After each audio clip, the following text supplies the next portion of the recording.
We welcome you in to another episode of the Small Ball Podcast. Alongside me, I have Trevor McEwen. Behind the camera, we got producer Andy. My name's Christian Dennis, and today Scott Ayers is out. He's out. So you know what that means, folks. Quick check on the missed shows board. Scott now sits at 4. So he's climbing the ladders, which we never thought this day would happen. Christian's at 9. I'm at 8. That's the update. Yep. So as you can see, there is another number next to Scott's, which is always good to see. But you know what, Trevor? I have something that I really need to get off my chest. Let's hear it. Why don't we hold Andy accountable to missing shows the same way that you, me, and Scott are held accountable? Andy? Nonsense. There's no reason why I should be held accountable. Andy was in Hawaii last week and missed the podcast.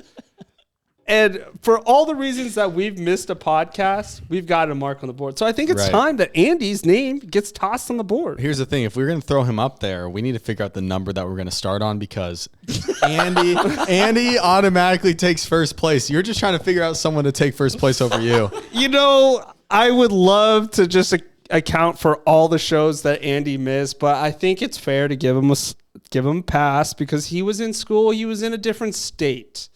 So I'll let that one pass. But I think starting now, we should toss his name on that board. I like that. We'll figure out a number to start him at that feels even for everyone. Yeah. And then we'll let it tally up. Because you're just as much of a member of this pod as we are. Yeah. You know that, Andy? I do know that. And I will say the Hawaii trip, valid. That is my first vacation. We also, this reminds me, we need to do a photo shoot maybe in front of the playoff sign of all of us in jerseys, and that's going to be the new podcast, artwork, whatever. Oh, dude, we should we need do that you up there for our 1 year celebration. We should. The 1 year, 6 months ago. Yeah, Scott's still planning that one, so we'll hopefully have something available. Yeah, soon. that'll happen. Let's talk ball. Yeah, it's been a wild week in the NBA. If you missed anything from this past week, we got you. Let's just start off with Draymond Green with the 360 tornado punch to Nurkic to the point where he is suspended indefinitely. I thought I was watching WWE. I was watching that live, and my reaction was like my jaw hit the floor. I was like, what did I just see? Did he just do that? They showed the replay. I thought, surely, no, he didn't just tornado punch this dude. No, the replay showed he tornado punched this dude, and it was ridiculous. It's laughable. Everyone saw it. I'm so glad the NBA suspended him for as long as they did. He deserves it.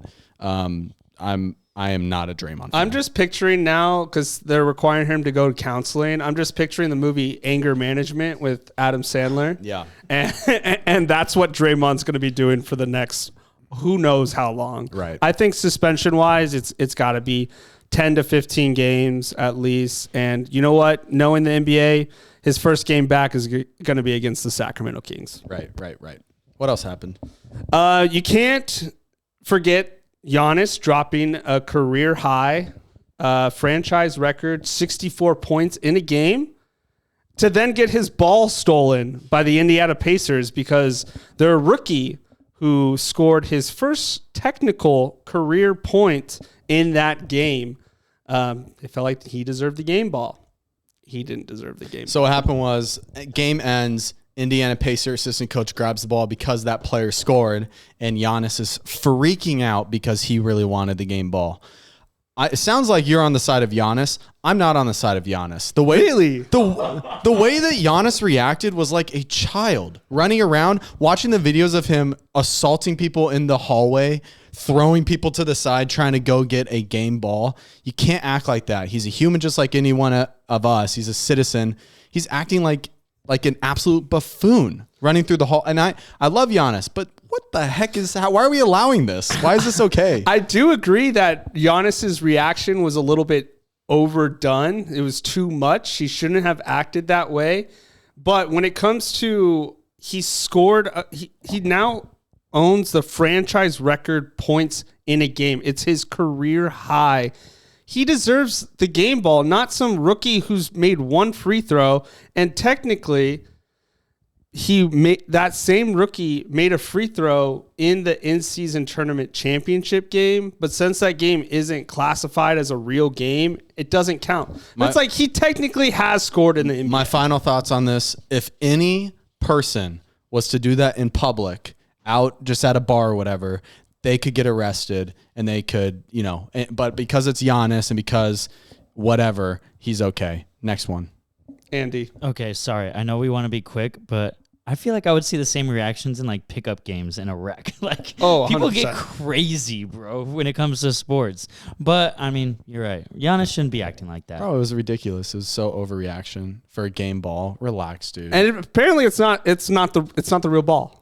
Just get him the ball. But it is funny seeing all the memes of like literally anytime any player now gets a record, it's like the coach made sure to grab the game ball. Well, here's the thing. His reaction's ridiculous. Who knows if the coach would have just been like, oh, you wanted that bad? Here you go. Because all the coach is doing is just doing his job, trying to look out for his player that got his first career point and bringing it in. It's not like they're like, ha, we stole the ball. Well, actually, the Pacers were saying, don't give him the ball. Don't give him the ball. So, like, there were people on the Pacers team that were like yelling not to give him the ball. But I just want to say one more thing before we move on here. If I was that rookie who got that game ball, I'd be like, you know what, Giannis? I'll trade you. Give me a signed, game-worn jersey of yourself, and I'll give you this ball. Because that's going to be worth more than anything this rookie is going to do this season alone. So, sure. Anything else, Trevor? Chet Holmgren, 8 blocks in a game, almost had a triple-double with blocks. While the game was going on, this is against the Nuggets, a game that they won, probably their best win of the season so far for sure.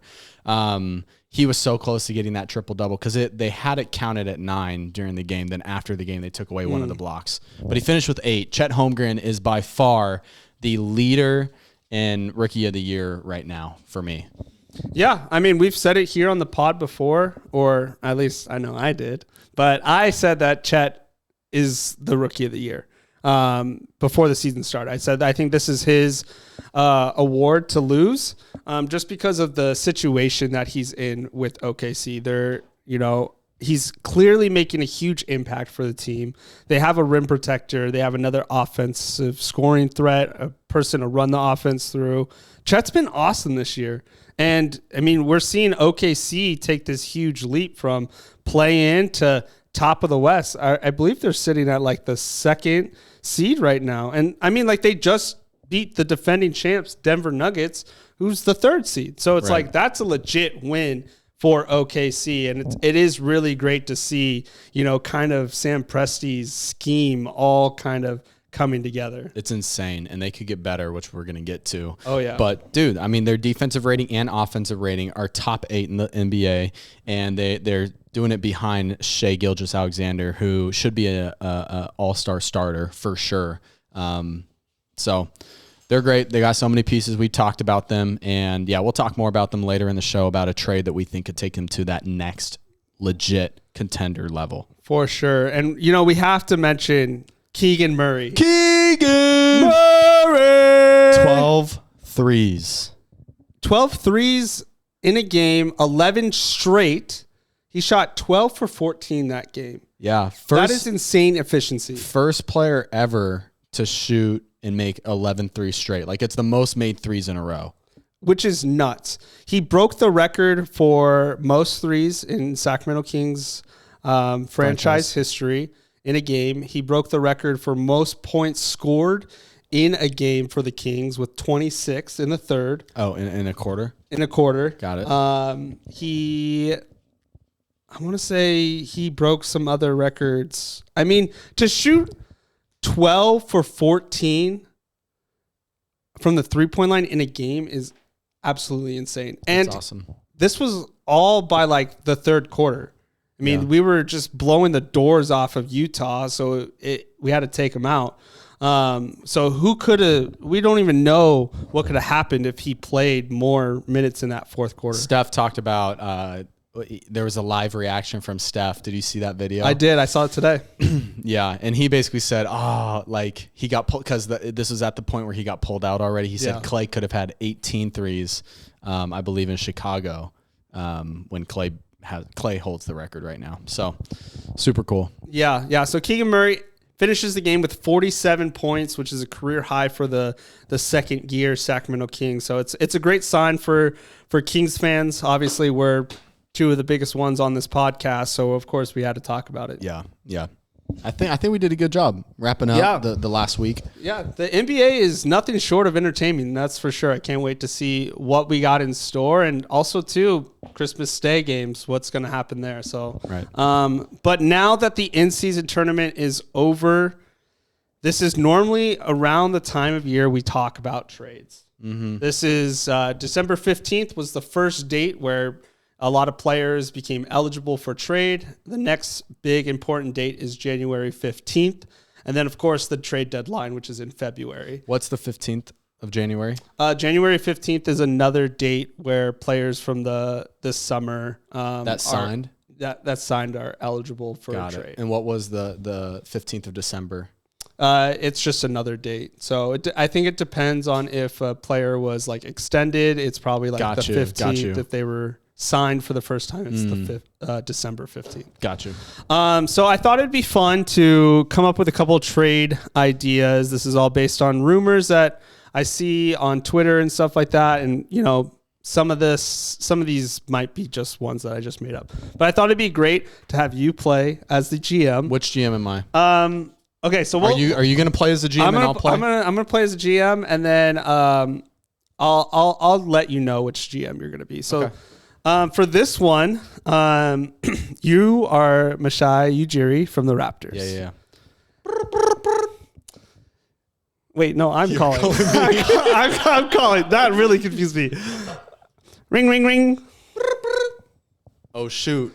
I got the Atlanta Hawks are calling the Raptors right now. Oh, hey, what's up, Atlanta? Hey, Masai. I really like Pascal Siakam. Yeah, we do too.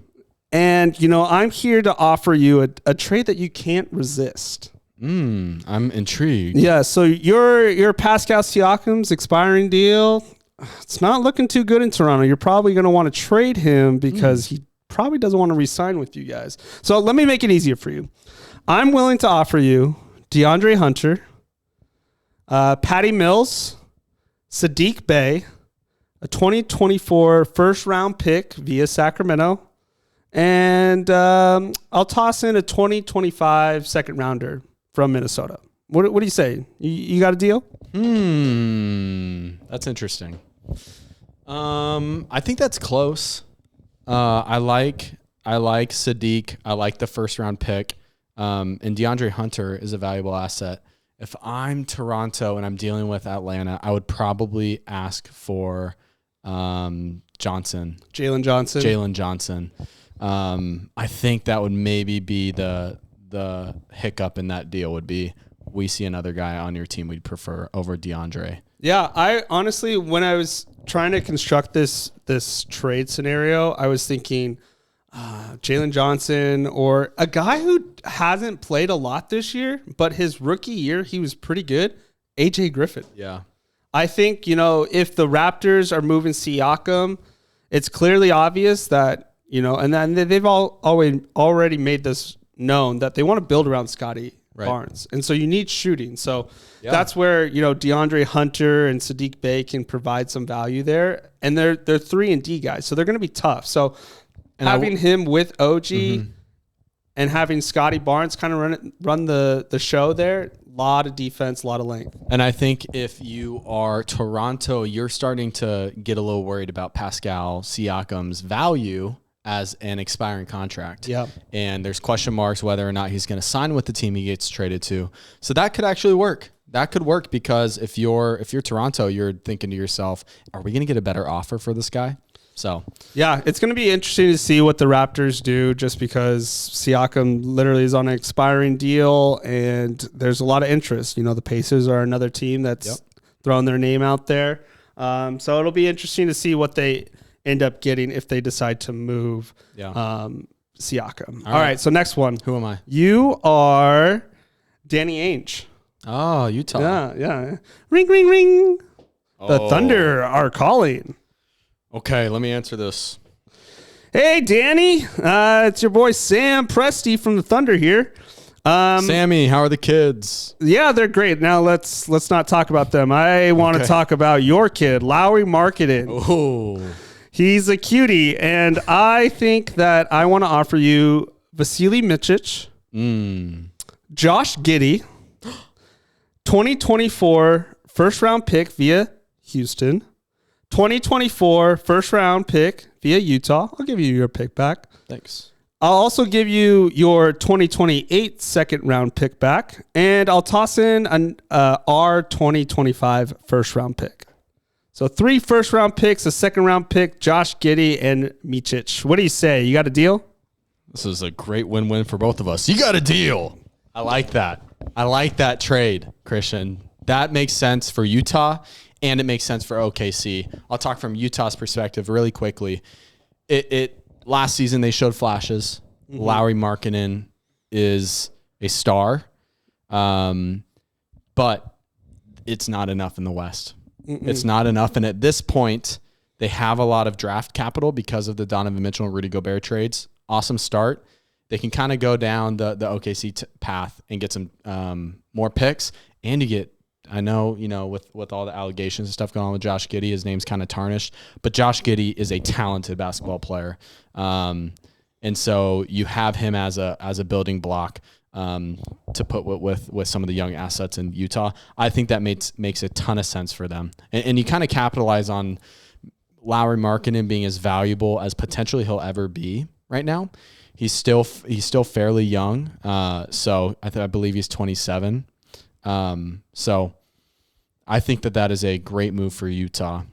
Yeah, I love this trade idea for both teams, just because Josh Giddey's having a down year this year, and I think that's because Jalen Williams has been playing really good basketball, and what Jalen Williams can do on the floor can easily replace what Josh Giddey does on the floor, Right. and he's a better defender, better shooter. And so your starting lineup for the Thunder would be SGA, Lou Dort, Jalen Williams, Lowry Markkanen, and Chet Holmgren, which that is a pretty sick starting 5, and that's still a really young starting 5. So there's a lot of growth there. And, I threw in 3 first-round picks here. The Thunder have an insane amount of picks that this doesn't even do a dent into what they could offer.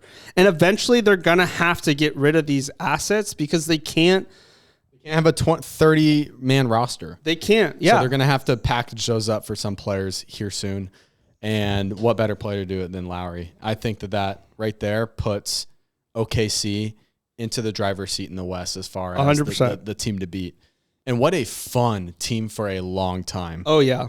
This could be the puzzle piece that Thunder fans have been waiting for. 100%. Yeah. And also, too, I just want to touch on Utah real quick. Getting Josh Giddey and Micic, I think, is a great add, because one thing that we're seeing a huge struggle with Utah compared to last year is they don't have a good point guard. They don't have a true point guard. Whereas you have Josh Giddey, who can kind of run that point and he can kind of do whatever. And then you have Keontae George, Right. who has shown really good signs and has been a really good shooter. So they kind of complement each other there. Yeah, I was going to say, Giddey playing the point, to me, that should be his true position, is the point guard position. He needs to essentially run a team. Right.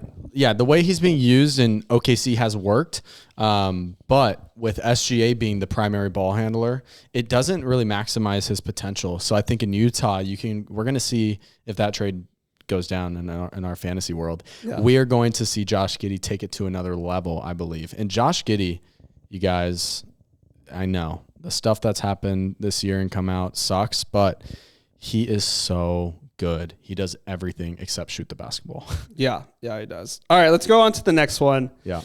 This one, I'm sure Andy will have some input on it since it does relate to his dear Cavs. Oh. So we'll start off with Trevor, and then we'll get to you, Andy, okay? So, Trevor, you are Kobe Altman of the Cleveland Cavaliers. Ring, ring, ring. Hey, what's up? What's up? Hey, it's me, Brooklyn Nets here. What's going on? What's up with that Donovan Mitchell kid, huh? Donovan's happy. He's doing great. He just told me he's going to resign maybe. Really, really. All right. Well, let me toss in a trade idea. I'm trying to raise his value a little bit. Oh, before yeah. Anyways, Okay, I see what continue. you're doing. Yeah, I'm listening. Yeah. So, all right. So, in Brooklyn, we could really use another shooting guard who's, elite scorer. So, how about you give us Donovan Mitchell and Tristan Thompson? Oh, Tristan. I like that guy. Continue anyways. And we will give you Cam Johnson, Royce O'Neal, a 2025 first-round pick via Phoenix, a 2027 first-round pick via Philly, and then we'll give you a 2027 first-round pick. But it's our pick, but Houston holds the swap rights. I'm hanging up. Really? Yeah, I'm not doing that if I'm Cleveland. I don't believe in Cam Thomas. Cam Johnson. Cam Johnson. Yeah, even more so. He's just you think of Cam Johnson, you're like, oh, that guy's young. He's like 28. I mean, so for NBA standards, it's not like a young prospect. But it would free up Darius Garland, but I just don't think that's the Donovan Mitchell trade that I would make if I'm Cleveland. I think that there's going to be better players out there available. Andy? Trash. Donovan Mitchell needs to stay in Cleveland, like he said he would, because he's a Cleveland legend.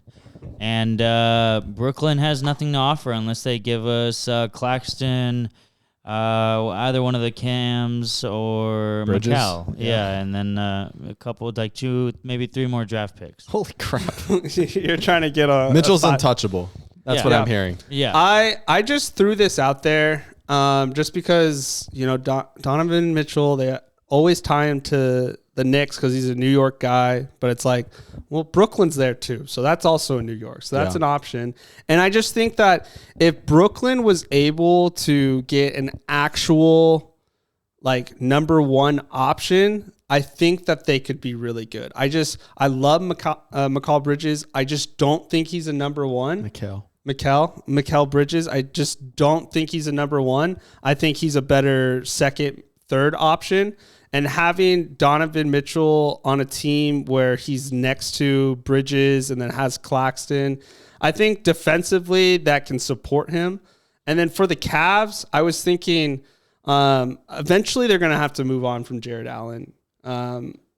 And I think they should move Mobley to the 5. And I thought Cam could be a good stretch 4 that could complement Mobley. And then also, having a threat with Garland off the pick and roll, pick and pop. So that was kind of my thought process there. The Cavs are just in such a weird spot with all the injuries they're dealing with. If I'm Cleveland, you have a bona fide superstar in Donovan Mitchell. If I have to trade a player to make it work, I'm not looking to trade Mitchell. I'm looking to trade Garland and Jarrett Allen and seeing what I can get for that and building around Mobley and Donovan. That's what makes more sense if I'm Cleveland. But I think they've already been able to secure a player like Donovan with a trade. It wouldn't surprise me if they can do that again. I think it's harder to come by when you have a really good point guard like you do with Garland. Yeah. And I think that's, in my opinion, you keep that over anything. You keep Garland and Mobley because when you have a guy who understands the court, understands where people are going to be and how they play, and he's been with the league since he got drafted. So he's been with this team. He's been through every kind of upset about it. And I think he has a vision about this Cavs team that you can't really replace. Mm-hmm. Like, unless you're getting in like an all-star point guard, you can't replace it. So let me ask you this. Gun to your head. You had to trade Darius Garland or Donovan Mitchell. Who are you trading? I'm turning the gun on Dean Wade. No, Mitchell. Yeah, I would trade Mitchell. I think he's I think I'm more invested in a future, right? And Right. I think if he's gonna leave, then I would want to trade him. But to me, I've never really gotten that indication. I know people are really scared and like people make a lot of rumors, but I've never really gotten the indication that he's unhappy either. Mm-hmm. So that's a good point. He Yeah. said nothing but good things. Yeah. So, This is all just rumors that, is Stephen A just pushing his agenda to get some superstar to New York. All right. Let's rapid fire these next. Yep. Next one here. We'll make it quick. you are Will Dawkins of the Wizards. Oh. Ring, ring, ring, ring.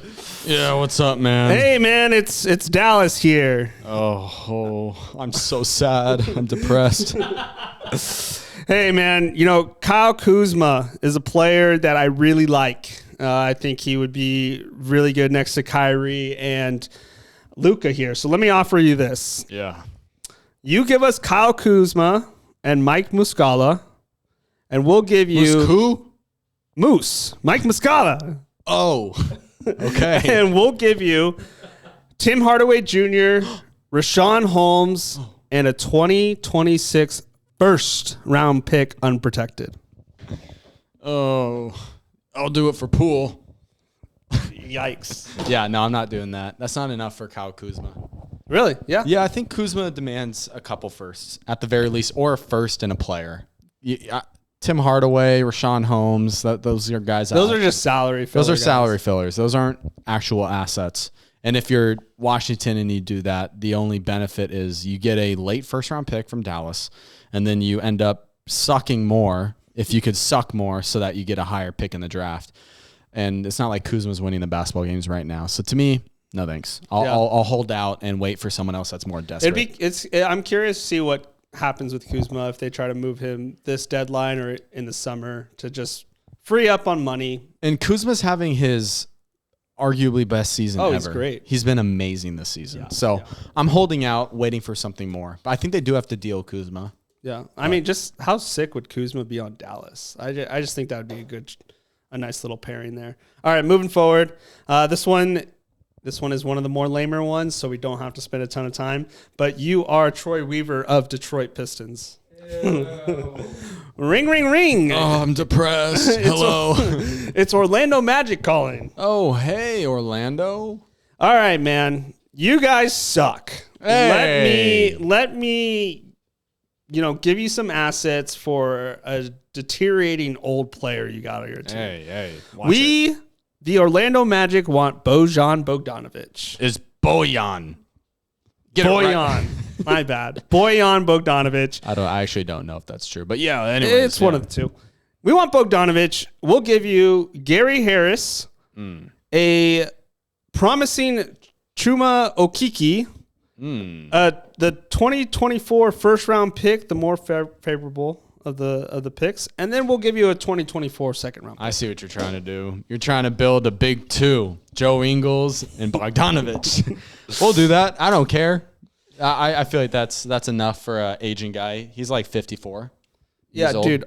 Bojan is like 34, 35, 33. He's like in his mid 30s. He's old. And there's no reason for the Pistons to just keep him in purgatory. He would be good on a team like the Magic who need a little bit more scoring threat. Yeah. Good outside shooter. That's kind of why I would love to see Bogdanovic on the Magic. Yeah. Also, update just for the fans, the losing count for Detroit is at 23 in a row. So the record's 26. The record is 26, and there's a fun Reddit read that I have that could save them. Okay. We'll do that All at right. the end.